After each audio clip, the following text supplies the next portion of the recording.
Hi, my name's Frankie. I'm the founder of Frankie's, a financial education network dedicated to empowering you have the confidence to be bold with the financial decisions that you're making. And this is season 2 of Talking Frankly with founders and investors. In each episode, I get to speak with entrepreneurs and investors about their own financial journeys, whether it be seeking investment opportunities, fundraising, pitching, scaling businesses, all whilst juggling managing their personal finances. Through their stories, we get to find out more about how you can be making the right decisions with your own personal finances. In this episode, I am joined by Jinesh Vohra, co founder and CEO of Sprive, an innovative app that leverages open banking to help millions of homeowners pay down the interest on their mortgages faster. After 14 years at Goldman Sachs, Jinesh took the leap and left the corporate world to launch Sprive, driven by his own personal mortgage journey. Today, he gets to talk to us about the journey to setting up the business, what he's learnt, and how you can be better managing your personal finances. Jinesh, can you tell? Absolutely delighted to have you today. Thank you for joining us. Can you tell me a little bit about Sprive and your journey to creating your business? Yeah, so I'm a quick intro on myself. Yeah. Might be helpful for the audience. I'm Jinesh Vohra. I'm one of the founders and CEO at Sprive. My background is investment banking. I was at Goldman Sachs for about kind of 14 years, and then decided to kind of leave that world behind to start Sprive. And we're essentially a mortgage management app. It's probably the best way to describe us. There's about 11 million homeowners. Most of them borrow hundreds of thousands of pounds over a 25 to 40-year period, and so customers really come to Sprive to try to help them pay off their mortgage as quickly as possible and save as much interest without impacting their lifestyle. And we do that in a few different ways. We help them squirrel away spare cash, and they can make one-tap payments to their mortgage lender. We have this concept called Shop with Sprive, where you can do your everyday shopping. We work with brands like Tesco's, Asda, Sainsbury's, Morrison's, Amazon, Waitrose, and the list goes on. Every time you shop through the app, you get money towards your mortgage. We scan the market every day for better mortgage deals.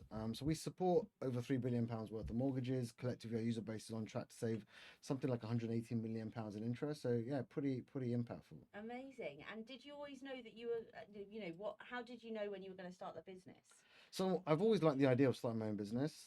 So give you some context, my grandfather was an entrepreneur, my dad was an entrepreneur, and so I always liked the idea of starting my own business. But then I kind of went to university, got my corporate job, got into banking, and then you kind of start chasing kind of the corporate ladder. And then one day, a colleague of mine grabbed me and was like, "Look, I'm leaving the firm. I want to start my own business." And I had the kind of inkling that I should kind of sit down with you and see if we want to do something together. And so literally after work, we'd brainstorm business ideas. And we kind of started in the kind of the summer of like 2018, and then we came up with the idea of Sprive in like November. And it was partly born out of my own personal mortgage journey. My wife and I bought our first home about 12 years ago. Vividly remember seeing the mortgage offer document, and it's saying for every pound that I borrow, I'll be paying 50p in interest. Okay. So we were due to pay about £150,000 in interest over the lifetime of the loan. We didn't really like that idea, and Yeah. so we went through a journey of aggressively trying to pay off our mortgage. And then very quickly we realized that actually lenders don't necessarily want you to become mortgage free any faster. There's lots of it's very traditional in terms of the way the mortgage market operates. We just felt like there was a huge opportunity to kind of innovate and disrupt. Yeah, took the plunge and left that world and built Sprive. Amazing. And you'd mentioned there about your grandfather and your father. What businesses were they running, and how much do you think their own careers and their journeys and seeing them run their businesses impacted you in your decisions that you've made? For sure. I think when you see kind of your family being entrepreneurs, that makes you a little bit more comfortable to kind of take the leap. But to give you some context, my grandfather grew up in kind of rural India, and grew up on a farm, no education. At 12 years old, decided to leave the farm and go on a boat with his uncle to East Africa in Kenya, Okay. and then worked in construction. And then from when he worked in construction, then when he was in his 30s, decided to start his own construction company, and through that started getting clients and building wealth, and was able to then send my dad to boarding school when he was younger, and then he had a very good education, relative to where kind of he came from, And then he decided to come to the UK, but he didn't really know anyone, and he literally came with like £5 in his pocket. And then again, initially when he started, he was like working like 2 or 3 jobs, and he was like, you know, cleaning toilets and working at Asda and things like that. But then he started his own accountancy firm, and then from that, he kind of there was a huge amount of community that came in that, you know, were needed help around kind of their finances. Yeah. And so he built that business up, and then he did that well enough to be able to send me and my brother to private school, and then obviously that gave us an even better foundation to be able to kind of go to university and then start working at Goldman Sachs, and then here I am And now. here you are. Yeah, And yeah. what an amazing story. And when we've spoken before about the you launching your business and the fact that you were able to do it from a point where you'd started on your own financial journey, you'd got some financial security, and it was driven by you wanting to pay down your mortgage. How important do you think as a founder it is to have that level footing before starting? I think it definitely does help. I mean, a lot of the founders that I meet are a lot younger than me. I'm now in my early 40s, and I think if you're young and you've got like a little bit less commitments, I think it's easier to be able to take the risk. As you get you know, further on in your life, you start to have more commitments, and a mortgage is a big commitment, right? Like Yeah. the lenders don't really care if, you know, what you're doing. You need to be able to earn enough to be able to pay your monthly payments, otherwise you lose your home. And especially once you get married and you have children, you have other responsibilities, and it becomes harder and harder. And so for me, it was really important because I always like the idea of starting my own business, Yeah. but then you also get really focused on your corporate life. But I like the idea of being kind of financially free, and so Yeah. not having a mortgage meant you change the way you completely think. And I'm pretty sure that if I had a mortgage right now, I don't think my wife would have ever allowed me to kind of quit that job, and she would have been like, "Carry on. You've got commitments. You've got Yeah. responsibilities. Keep earning, you know, the income that you have." And I think mentally you think very different when you're mortgage free, and Yeah. you're a little bit more control of your finances. You're willing to take bigger risks, Yeah. and with obviously bigger risks, you know, can be transforming returns. I think when you have a corporate job, the upside of that is very known, Yeah. but when you're an entrepreneur, the upside is Yeah. unlimited, and who better to back than yourself? Yeah, exactly. I mean, often say that when I started my business, I felt like an entrepreneur doing the splits because I already had my community, but I was working for a wealth management firm and I was getting that salary, and taking that leap was quite difficult, but it's been the best thing I've ever done. So I think for anyone listening to this who's thinking about taking the leap, I think we're both testament that it's worth jumping off the cliff for it. I want to turn back to you having the meetings with your co-founder, and you get yourself to the November where you've decided to launch Sprive. What were the first steps that you took in terms of, were you bootstrapping? Did you go out to angels? How did you start to get the business off the ground? Yeah, so I mean, we spent about 7 months validating the idea, because for me it was obviously leaving the corporate job, which, you know, paid well. I had to make sure that it was worth the risk, Yeah, and also, you know, you have an idea, but bringing an idea into reality, you need to make sure that before you trust and try to convince investors to be able to put capital into the business, that you truly believe in the idea. And so we went through a process of really kicking the tires, and I'll give you some examples of the kind of things that we did. So one of the things we did is we created a website, and we created a wait list, and we said to customers, "This is what we're planning to essentially build," to see if people would be interested in what we were thinking the product should be, and the solution should be, and the problem that we're solving. yeah, Because I find a lot of people think they are solving a problem, but actually when you really go into the surface, it's a problem that maybe you support, yeah, or it's a very small problem, but it's not actually a yeah, big problem that's going to really kind of transform. Ultimately, what I'm trying to do is transform the mortgage industry. yeah, And very quickly, we had like 2,000 people sign up to our wait list, and that was a kind of good indicator that, you know, customers really felt and resonated with the problem, yeah, and that the solution kind of, you know, they something that they connected with. Then there was almost like, how do we build this thing? Because for me, it was really important that we were able to facilitate one tap payments to your mortgage lender. I really felt strongly that if you start asking customers to download an app and then ask them for like their mortgage information, their balance, mm, and then have to like manually do things, and it's very clunky, then you're not going to get people to be able to do that. yeah, But unfortunately, like, the information isn't publicly available to be able to like facilitate one tap payments. So there was a lot of conversations. It took me 9 months to be able to like work out how we would actually be able to facilitate these kind of one tap payments. And it was really important for me that we had the big lenders, yeah, because 85% of the residential mortgage market sits with these kind of 14 lenders.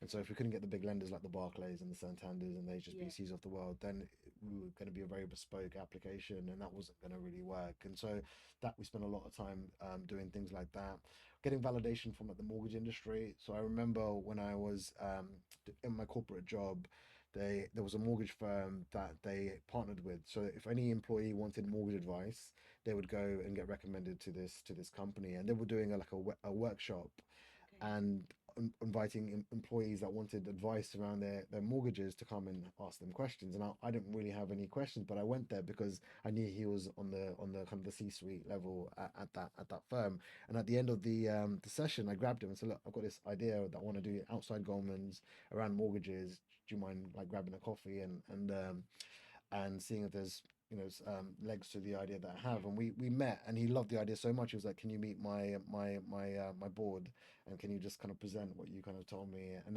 then there were conversations around, can we invest £500,000 into the business? And the more I spoke to people in the mortgage industry, the more they were like getting really excited about what we're doing. And at this stage, we just had essentially a PowerPoint.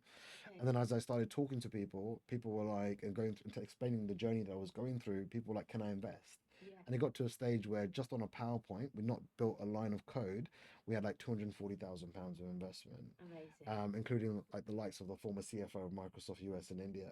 And then it got to a stage where I was like, you only live once. All the different points felt like this was something that we really kind of believed in. And so yeah, I took the leap and quit the job and started the company. It's amazing how important network is and having the confidence to go and link up with people and talk to people. Your background at Goldman, was it more technical? Kind of what were you doing there? That kind of talking about coding and different things. What's your kind of skill set? Yeah, so I can't code at all.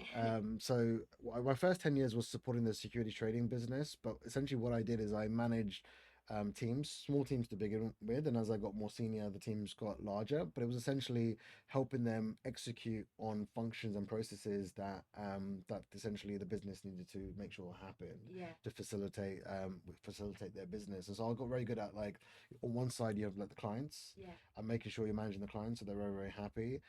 Second part of the role was very much around the technology okay, and making sure the technology worked, but also improving the technology over time yeah, and making sure that things ran efficiently. So you've got people doing manual tasks and making sure they do the manual tasks effectively and on time, yeah, and again trying to do that in a productive manner. And so that kind of the first 10 years was very good for me. I was essentially managing a business, yeah, but within a corporate environment is probably the best way to describe it without getting too technical and yeah, yeah, boring your audience.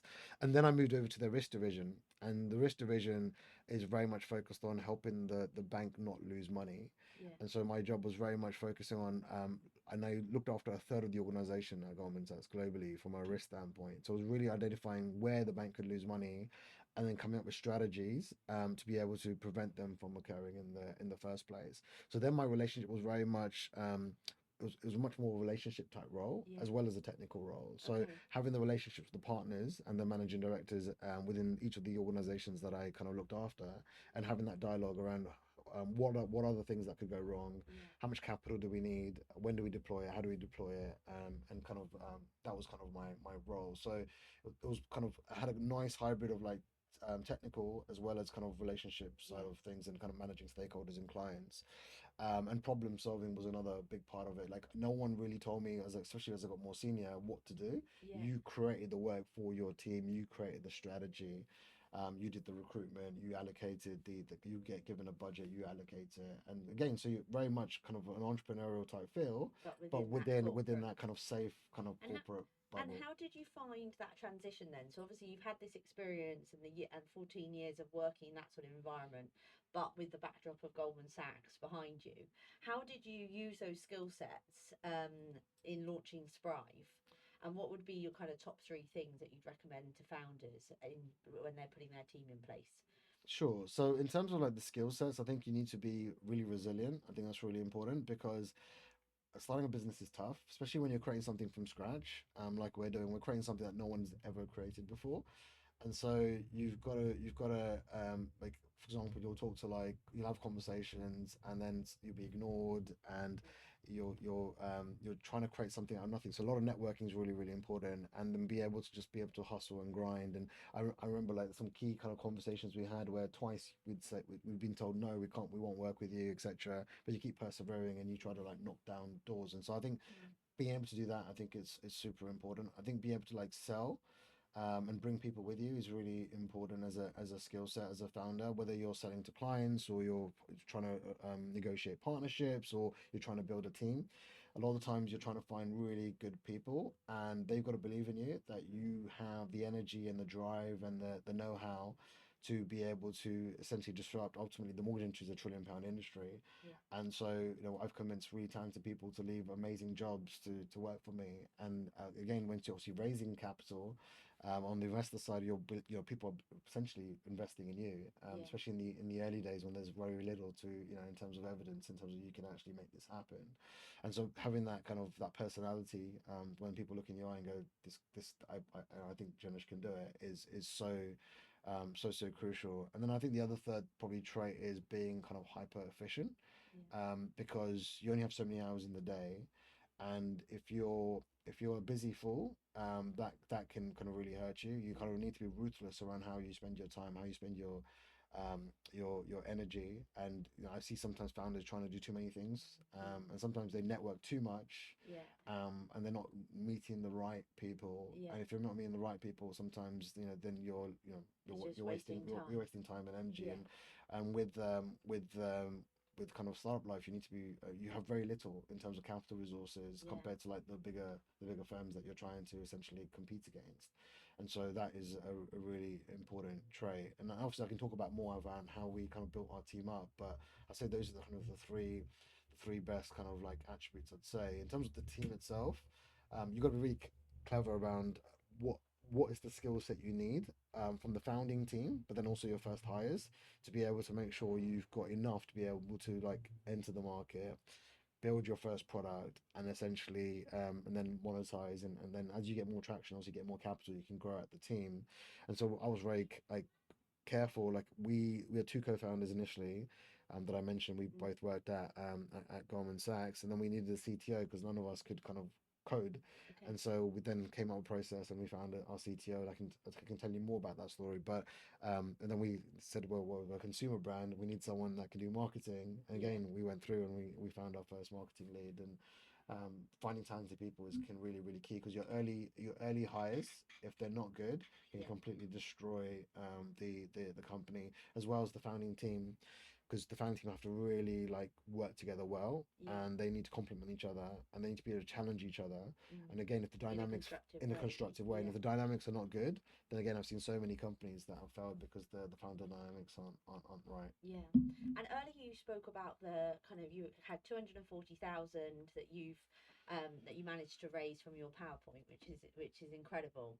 And then so what then happened on the journey? So earlier you mentioned you've got about 80 investors on your cap table, and you're going through a funding round at the I moment. am, yes. How can you tell us a little bit about the journey to the money that you've raised Sure. and how it's developed? Because I know you're talking to more family offices and funds now.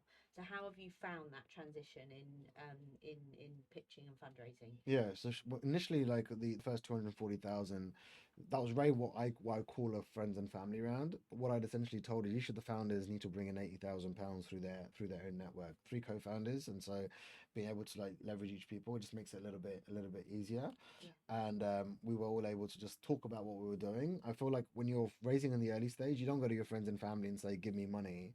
You really just get them really excited about what you're doing, and then they tend to ask you, "Can I be involved?" Yes. That's the kind of dynamics that I've always found. I've never gone out to anyone and said, give me money Yeah. on raising capital," at least in the early days. And we were fortunate that because of my background, like the former CFO of Microsoft US and India wanted to invest. And so when you start talking to other people saying he wants to invest, then that gives them the confidence to say Yeah. like, well, I like Janesh. He's taken the risk of giving up, a six-figure salary at a good corporate job. I know he's really talented. I've worked with him, or I know him, and he believes in it. On paper, I love the idea. And then validation from someone that's like a name Yeah. really helps in terms of people to start to get FOMO and not don't want to miss out. The fact that you're as a founder you're quitting your corporate job is a big sign of confidence. But also we put our own capital in, and again Yeah. putting your own money in is a sign that you really believe in this. So not only giving up your time and sacrificing your income, but you're also putting your own capital, and that is kind of really important at the early stage. Once you have that money, you've also got to like then build a product, Yeah. because especially when you're disrupting the mortgage industry and you're building a fintech, it requires capital. It's not one of those types of companies where you can really bootstrap, because ultimately when people sign up, you're creating like accounts and you're Yeah. moving money and we process millions of pounds of payments, and the Yeah. security and there's Yeah. verification and all the stuff that comes with an app, building an app like ours. And so we built the app using that capital, and we launched. And on the first week we launched, we got featured by This Is Money, and there was an article that said something like Sprive mortgage overpayments app, is it any good? And within the first day we launched, we had like 2,000 people download the app. And that was like, wow, this is fantastic. And as soon as that happened, I was like, we need to raise more capital, because we were still not generating revenue, but we'd evidence with the initial capital that we've got that we built a product that people wanted. We had customers, and so then we went out to market, and we were looking to raise about 1.2 million pounds, and we were oversubscribed. We ended up closing like 1.45 million, which was really nice. We had to end up saying no to investors because every pitch that I did is into people, like people just wanted to kind of invest in the business, and that was really exciting. And again, the way that happened is through my network. Yeah. During the time when we were building, not only do you have to build, you have to build your network. Yeah. When you're in that corporate job, it's easy. You have a directory. If you want to speak to a lawyer or a tax person or whatever you want to speak, they're just one click away. You look Yeah. up on the directory, you see who the person is, and you give Give them them a a call. call. But when you're moving away, unfortunately, given the role that I did, especially when I was in risk, they're not entrepreneurs. Very few people go away and leave that corporate job to start, Yeah. your own entrepreneurial venture. They all think I was crazy. And so, in that time, I'd built that network. And so, again, reaching out to people. And then once you get people saying, I want to invest, they know people, and then Yeah. it has like a domino effect. And so that was really fantastic. And then we took that money, and again, we were pre-revenue, and then we use that to then grow the business, add more customers. But then market dynamics change as well. You need to react. So when we started the app, it was very much a spare cash towards your mortgage. There was no like shopping element Okay. to Sprive. But then interest rates rose from like 0.25%, the Bank of England rate, to like 4.75% now. Yeah. And so we started to kind of, when you talk to your customers, not everyone's got even that spare cash. Even sacrificing that coffee a day for some people Isn't feasible. isn't Yeah. feasible. And so then we had to build shop with Sprive, Yeah. and then trying to convince all the brands to work with us, and all of that took time and was a challenge. And that's again part of the kind of the entrepreneurial dynamics where things aren't always easy, and you've got to adjust, and Pivot. you got to like add more features to be able to Yeah. generate additional revenue streams. But in hindsight, it was amazing because we made good money from that side of things. And so obviously revenue growth Yeah. becomes much more stronger.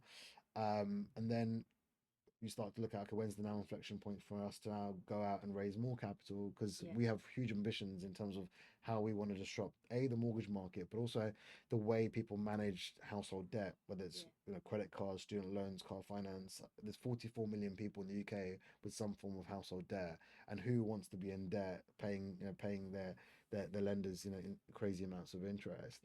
Yeah. And so so now in the market again and again, building out the network, and kind of I think having strong traction and having Yeah. a strong team really obviously makes a difference, A lot easier. because there's a lot of businesses out there that will never be able to really kind of disrupt like kind of traditional Yeah. industries, and they're better off being bootstrapped. Ours is obviously a little bit different. And now you've kind of amazing story, and now you've got to this point where you're kind of looking for more than just the capital. You're looking for a partner within your next kind of large injection of capital to help you to whether it be your marketing or different parts of your business. Can you tell me a little bit more about that? That now you've kind of got to a state the size you're at. What are you looking for, and how have you found working and speaking with the family offices and the venture capital firms compared to the networking and the fundraising that you've done to date? Yeah, so like historically, most of I've got one institutional investor, but generally all my investors so far have been individuals.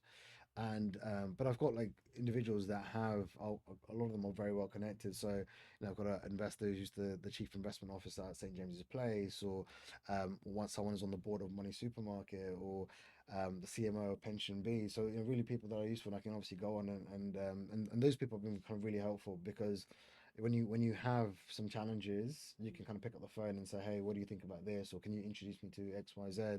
And that's been kind of super helpful. But obviously, we're a consumer brand, and I feel like there's a huge amount of space, especially in the mortgage industry. There, I don't feel like there is a real consumer champion out Yeah, there. And for most people, their mortgages is like their largest household commitment. yeah, And so having people, and especially investors who have familiarity with building consumer brands, that is obviously very helpful. And so like the investors that we're currently talking to, two investors in particular, I'm not going to name them, but they've got a very consumer focus, yeah, and that's great because ultimately, on the technical side of things, we're very strong. yeah, On the kind of the operational side of things, we're also very strong. And so on the consumer side of things, I have a banking background. yeah. So the more ammunition we have, the more expertise we have, the better, I Yeah. think. Yeah. And how have you found kind of raising money in this environment? Are you finding that obviously you've got the traction, so that's a great help, but are you finding it, yeah, how are you finding it? And what would you say to any founders who are looking to raise money at the moment? Well, I think with interest rates increasing, good for Sprive in terms of like more people are like laser focused on their mortgage because rates have increased, and so the cost of a mortgage is much more expensive. But on the flip side, in terms of raising capital, with interest rates being higher, there's different places where people can deploy their Yeah, capital.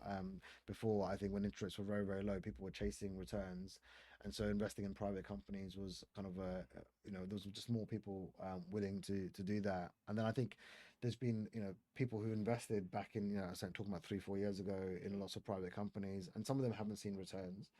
Maybe some of them invested in crypto businesses because yeah, there's a big kind of moment where everyone thought that crypto was going to kind of revolutionize, and a lot of those companies were gonna do well, and they haven't had successes, and so yeah, people get a little bit nervous about putting more money yeah, into private ventures.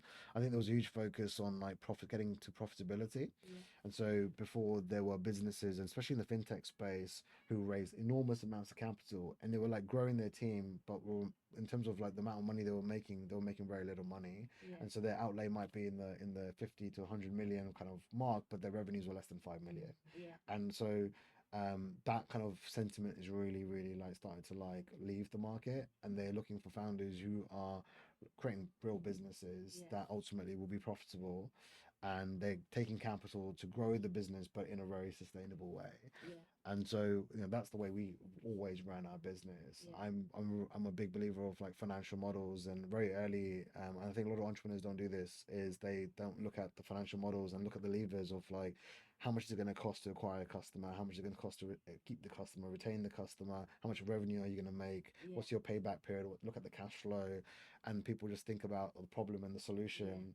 And I'm a firm believer that if you get into the weeds, if the numbers make sense, yeah. then you know you You can can you can build you out can from build there. out from there. But if Yeah, the numbers don't make sense, then you're just fooling yourself and you're fooling investors, etc. yeah, And so I think there's a lot more focus now on not only the vision and the team and all of that stuff, but on the fundamental kind of unit economics, and making sure that is solid. And there were a lot of investors, I'd say, in 2024 that were like holding on to capital yeah, and kind of seeing we had two elections this year, yeah. obviously the US election and the UK election, and so people kind of waiting to see what the backdrop of that was, because obviously economic and political uncertainty Really interlinked. really interlinked. But also it was an opportunity for like companies that are run badly to exit the market, and Yeah, I've seen great founders who weren't disciplined with the cash, run out of cash, yeah, couldn't raise, and now they're no longer yeah, around. And so I think it's a great signal. And I'm starting to sense that the market's picking up. yeah, But yeah, again, I think it's probably harder than it was 2 3 years ago for sure. yeah. And a lot of the big brands that we know today, they've really focused, particularly their founders, on their own personal branding and getting themselves out there. And you guys are on a really exciting personal branding mission yourselves. Can you tell us a little bit about what you're now looking to do in 2025 in terms of making yourself that household name. Yeah, so I mean, ultimately, we feel like most homeowners would probably like the idea of being able to like pay off their mortgages quickly and save interest. And we've got customers on track to save like, 50,000, like I said, but like not 10 years off your mortgage. Like the difference between paying off your mortgage at 60 versus 50 is like life changing. Yeah. And it's great we can do that. But a lot of the growth that we've had so far is word of mouth. So people literally down the pub telling their friends and family, you should check out this app. It's helping me kind of pay off my mortgage a lot more quicker. I've done all my Amazon shopping during Christmas and look how much interest Yeah. I'm on track to Yeah. save. And that's been fantastic. But we feel like now's the time to really next year in 2025 is to become more well known Yeah. and really invest in marketing. And so like we just recorded a TV ad for Spry, which we're really excited about. So you should be seeing us on TV across different kind of channels, the streaming channels and kind of terrestrial channels, and really trying to get the word out there Yeah. because we feel like there's a lot of people we can help. And the beauty of Sprive is you're not sacrificing like your lifestyle. Yeah. You're just by doing things that you would do anyway. Yeah. You'd be amazed at the impact it can have. And so we'll do a lot more brand awareness Yeah. and then use the brand awareness to like funnel in customers and then partnerships. Like there's a few partnerships, really exciting partnerships that I can't really talk about. Yeah. But again, doing partnerships to be able to like again get more And people, increase that exposure. increase that exposure and get more people to essentially help them on their journey to being mortgage free. Perfect, thank you. And just wanting to take a step back now to kind of your early days in your childhood Yeah. and your relationship with money. How's that in how do you think the way that you were brought up, we touched on your entrepreneurial family, but actually money behaviors has that had a big impact on how you run your own personal finances? Yeah, I mean, 100%. Because my family didn't come from money, especially when I was very young. My dad was still starting his business. I saw him. He used to work till midnight every night, having multiple jobs. And so my parents used to also always tell me we don't have Mm. a lot of money. And so like I never grew up getting birthday presents or like Christmas presents. They'd give me presents when I did well at school. So if, for Okay. example, I accomplished something that they thought that was very impressive. Suddenly maybe a Game Boy would turn up, but it'd be like one present a year, and I still remember the time when I got that and I valued it so much. And so I'm not very like consumerism isn't really part of my DNA. Yeah. I'm very very like I find it hard to like spend money on myself, Okay. on other people, maybe like my family, and I'd Yeah. rather do that than like buy myself like nice clothes and nice gadgets. And so I think from that perspective, that's really shaped me, especially my entrepreneurial venture. I'm always thinking about how, and where we spend money, and is it value for money, Yeah. and can we do more with less? Yeah. And a good example is we created a Sprive India subsidiary Okay. because we wanted to hire really talented developers. But one of my co-founders, we discussed it, and we were both in London. We decided that he would relocate to India because he's got family in India, Amazing. and then we hired amazing developers in Bangalore, but it's at a fraction of the cost of being able to hire developers in the UK. But Yeah. also, they're also amazing. Yeah. So they're on the ground. We have an office. They're not outsourced, but Okay. it means that we can build faster than most fintechs, but also much more capital efficient. Yeah. So we can have like 6 or 7 developers, and it costs us like £11,000, a month, Compared to compared home. to if I did them here. I mean, it'd be eye-watering the amount Yeah. of money. And then obviously, if your cost base is very, very, very, very high, then it becomes puts a lot more strain and be able to Yeah. actually cover your costs and get to profitability. And so we're very ruthless. Obviously, frustratingly sometimes, my marketing team especially always, can we spend more? And Yeah. and what I found it's really easy to spend money. Yeah. And so it's important about being hyper disciplined, Yeah. setting budgets, keeping to budgets. Yeah. And I'm a firm believer that every single payment goes through me in terms of approval. It doesn't matter Yeah. how small. Um, and like I think And we keeping talked that keeping that discipline, even like discipline the is so invoices, paying important. invoices, and all of Yeah, that and stuff. feeling that when But you're yeah, paying it, and then that it's exactly, coming out. and then dealing with my accountant and making sure I'm all over the numbers and Yeah. looking at the financial model and saying, look, the financial model said we're going to do this. This is what's reality. Yeah. Then tweaking the financial model so that we stay in step with Yeah. reality. And all of that, Really I think important. all of that kind of stems from my childhood in terms of like being managing money and not having a lot of money to begin with. Yeah.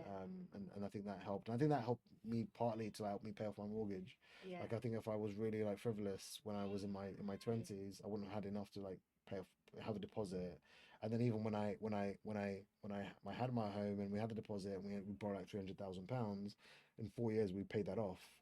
And like there's a lot of people who would have been on the same income levels as me and probably had the same sort of debt profile, but they didn't have that kind of aggressive mindset where we Yeah. were like, we're going to get rid of this. And that meant we still went on holidays and but again we were like cutting back. We could Yeah. have spent that money, but we didn't. And what's next for Sprive? Like, what's your goal in terms of you personally with the business? Yeah, I mean, for me, it's very much first of all, kind of getting as many people across the kind of the homeowner community in the UK to and help them with their kind of managing their mortgage. It's a free app, so I'm like I like to think it's a no-brainer. And there's 11 million homeowners, so I feel like there's a lot of people we can help. I really want to partner with banks to help people get better mortgage deals. I feel like at the moment, if you get a mortgage, you can take 8 weeks to like remortgage. A lot of paperwork, a lot of like information you need to like manually like provide a mortgage advisor or your lender if you go direct. A lot of the kind of the pricing around mortgage deals are very, very traditional. So you might have two individuals with very different income profiles, but they have a loan to value, which is basically how much equity you have in the property, being the same, Yeah. somewhere between like say so between 75 and 80%. Then you get access typically to the same mortgage deals Yeah. and the same interest rate, but actually the income profile and the credit risk profile might be very, very Very different. different. So why can't the person who's got slightly better affordability get an even better rate? And so can we do Yeah. custom pricing? So there's all these kind like underwriting process for banks is very, very manual. There's like a typical bank will have 3,000 people managing the underwriting process. Do they need to really, in this day and age, be able to, have such a kind of a traditional process? So I feel like there's a lot of things we can do from technology Yeah. to help customers and banks essentially win on both sides. I have this kind of passion that why should it just be mortgage holders that essentially become, get on their kind of road to becoming debt free? Why can't we help people with student loan debt or credit card debt or car finance debt? And so like I mentioned, like Yeah. we've got like students who've got like who are now at Sprive, and they're not really students, and they're kind of in their early 30s, but they still have the student loan debt and they're paying Yeah. like 12% interest on that. Yeah. And they come to me, and I've so many people come to me saying, Yeah. "Can you help me with my student loan? Like build Yeah. Sprive for student loans." Yeah. So I think It's crazy. I have a student loan, yeah, and I started working, and it was like 42,000. yeah, And I checked it the other day, having been paying it for nearly 10 years, and yeah, it's something like £54,000. yeah, So yeah, you haven't even scratched the surface exactly, yeah, of paying that off. So yeah, if you can build something for student loans, send it my way. yeah. So we could, And we can do that. So a couple of last questions from me. But outside of work, obviously being a CEO, running a business is incredibly difficult. How do you manage the stress and the pressure, and take some time for yourself? yeah. I mean, because it's challenging. I think it's obviously the business is all encompassing, and then you have like a family. I have a family. I have two young boys, and so you also want to be there, and then you also want to make sure you've got a little bit of time for yourself. Yeah. And so obviously I've got some good friends. I try to like interact with a few founders. Okay. We're all kind of going through similar journeys, and so Yeah. kind of sharing war stories and kind of helping each other. I think is nice. In terms of just kind of with kind of like helping with kind of the mental resiliency side of things. I do have once kind of I switch off and clock off for the day. I do try to have like at least an hour where I'm got my headphones on and I'm watching something on like one of the streaming channels, Yeah. just like a TV series, just to be able to like Switch just kind the of brain switch off. off, switch the brain off Yeah. before I kind of head to I kind of go to sleep and then kind of get up and then obviously back to it and Yeah. kind of hit the pedal. But I think mental health is huge. Yeah. I meet so many founders that because it's a roller coaster Yeah. and you need to like look after yourself. And so every founder has a different way of being Yeah. able to just make sure that they are good on those sort of things. Yeah. And for me, it's family. And taking a little bit of time out, but I think the best thing for a founder is if the business is going well, then you feel absolutely amazing. And so Yeah. touch wood, our business It's is in a good place, and so and it's that honestly super so, exciting so that kind of that helps. Yeah, journey. And what do you think is the biggest thing you've learned about yourself on this journey? Biggest thing I've learned about myself, that I think the resiliency side of things is sometimes you do surprise yourself in that you think like I used to think working at a place like Goldman Sachs was tough because you're working with amazing people, very talented, very driven, and I always felt like I did well there. I always performed well, and so you have this kind of like I'm you know I'm doing really well, but also it's challenging. You're Yeah. working in a really challenging environment, and then you go and do your own thing, and it's 10 times harder. Yeah. It's like people don't understand. Like sometimes like you go for a drink with an old colleague, Yeah. and they're like, "How's it going?" Yeah. And they really don't Uh, understand yeah. the kind of the mental pressures and the Day to resourcefulness, day. the day-to-day dynamics, and Yeah. how like you're not just doing a task that you suddenly get very well at, and very good at like being able to do. You're 1 minute you're doing something around finances, next minute you're doing something around regulation, next thing you're doing something like a partnership Yeah. thing, next thing you're on a podcast. Like Yeah. You're wearing so it's so many varied. hats. You're on a TV shoot recording a Yeah. recording a TV ad, and you're an extra in the background. Like all Yeah. these Yeah. different things. Yeah. It's so varied, and you're solving problems that no one else has, and you're Yeah. connecting dots. And so many meetings are just they don't account to anything, Yeah. but you just don't know unless you You take the try, steps and you etc. try. Yeah. And so I always love problem solving, but I feel like you kind of recognize once you kind of gone through the journey that Yeah. actually you kind of surprise yourself and also like every day you incrementally make progress. Yeah. So when the years pass and you look back, you're like, how do we do this? Like, Yeah. how do we have like we're supporting billions of pounds worth of mortgages, processing millions of pounds of payments. We work with support 40 of the largest lenders in the UK. We work with 65 tier A brands. Like when you step back, that You're like, incremental daily day, you're like, it's amazing what yeah, you've achieved. what have you achieved? And it's you don't realize that when you're going through the journey, but when you look back, you have those moments where you're like, okay, that's pretty cool. Pretty amazing. Yeah. Well, thank you so much for your time today. I've absolutely loved chatting to you, and I have no doubt that you will be a huge success and on all of our TV screens next year, which I'm super excited for. So thank you. No, thank you for having me, Frankie. Thank you.